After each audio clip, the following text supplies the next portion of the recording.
Hello అండి, welcome back to my channel. నేనండి కోల్కతాలో మన తెలుగమ్మాయి. ఇదంతా ఏంటి అనుకుంటున్నారా? ఇక్కడ బెంగాలీ వాళ్ళు హ్యాండ్ మేడ్తో చేసిన వస్తువులు ఇక్కడ ఉంటాయండి.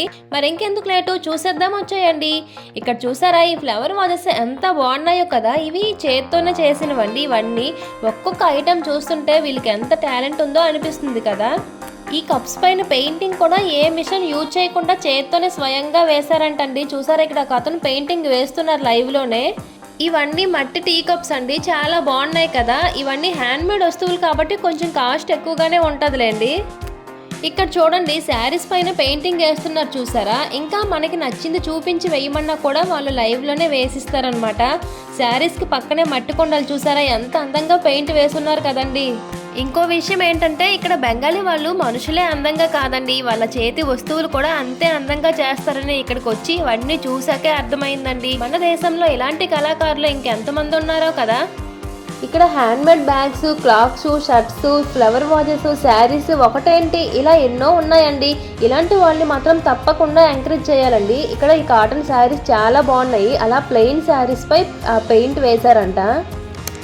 ఇంకా ఆ పక్కనే పూసలతో అవన్నీ జ్యువెలరీ అండి. ఇక్కడ ఒక అతను చూడండి పెయింటింగ్ వేస్తున్నారు. ఇంక ఇప్పుడు ఎంత చక్కగా వేస్తున్నారు కదండి. చూడడానికి మాత్రం సింపుల్గా అలా గీసిన్లా అనిపిస్తుంది కదా. నెక్స్ట్ ఆ పక్కనే ఒక ఆవిడ ఏదో అల్లుతున్నారండి, ఊళ్ళతో అనుకుంటా. ఏదో నాకు కూడా ఇవి అర్థం కాలేదు. ఇంకా ఆ పక్కన వచ్చేసి ఫ్లూట్స్తో పాటు ఇంకేవో ఉన్నాయి, నాకు కూడా తెలియలేదు.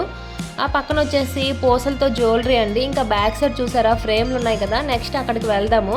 ఇవన్నీ చెక్క ఐటమ్స్ అండి ఇవన్నీ శారీస్. ఇక్కడ చూడండి ఇవైతే ఇంకా చాలా బాగున్నాయండి. ఇవన్నీ ఏదో దారాలతో అల్లిన్లా ఉన్నాయి కానీ చాలా బాగున్నాయి ఒక్కొక్క ఐటమ్ అయితే.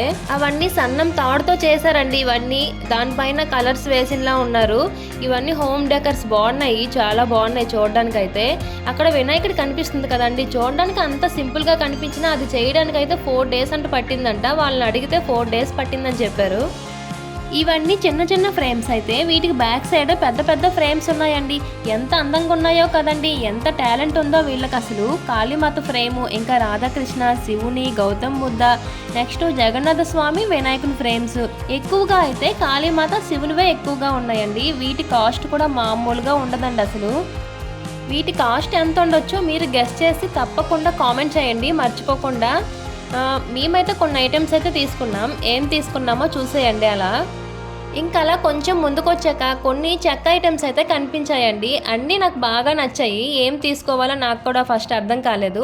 మేమేం తీసుకున్నామంటే కొన్ని చిన్న స్పూన్స్ అయితే తీసుకున్నాం. నెక్స్ట్ ఒక ఫిష్ ప్లేట్ అయితే తీసుకున్నామండి.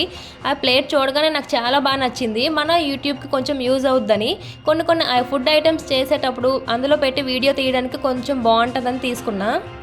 ఇక్కడ చూడండి అతను షర్ట్ పైన పెయింట్ వేస్తున్నారు కదా. నేను వీడియో తీసినప్పటికే పెయింట్ వేయడం ఆపేసి మాట్లాడడం అయితే స్టార్ట్ చేశారు. ఇలా చాలా మంది చూడడానికి అయితే వస్తున్నారండి. ఓన్లీ హ్యాండ్మేడ్ అని చెప్పాను కదా.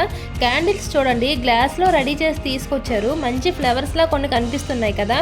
నెక్స్ట్ వచ్చేసి ఇక్కడ మొత్తం క్యాండిల్సే ఉన్నాయండి. ఒక్కొక్కరు ఒక్కొక్క మోడల్గా వాళ్ళ క్రియేటివిటీని యూజ్ చేసి తీసుకొచ్చారనమాట. ఇక్కడ కొన్ని మిర్రర్స్ అయితే చాలా అందంగా డిజైన్ చేసి పెట్టారండి. చాలా అందంగా ఉన్నాయి చూడడానికి అయితే. దీని నెక్స్ట్ ఒక పెద్ద అద్దం చూడండి, ఇది ఇంకా చాలా బాగుంది కదా. 2 వైపులా అద్దం వస్తుంది అనమాట. ఫొటోస్ తీసుకుంటున్నారు అందరూ వచ్చి. ఇక్కడ చూడడానికి అయితే చాలా బాగుంది. ఇది కూడా హ్యాండ్ మేడే అండి. దీన్ని ఏ మిషన్ యూజ్ చేయకుండా హ్యాండ్ మేడ్తోనే చేశారు. ఇక్కడ ఒక షాకింగ్ విషయం ఏంటంటే నార్మల్గా పెయింట్ వేసి పెట్టారు. ఒక్కొక్క పెయింట్ చూసారా 5000, 9000 అలా ఉన్నాయి. టూ మచ్ కాస్ట్ కదా. ఇలాంటి వాళ్ళని ఎంకరేజ్ చేయాలి కదండి. అందుకనే వీడియోని లైక్ చేసి కొంతమందికి వీడియోని షేర్ చేయండి.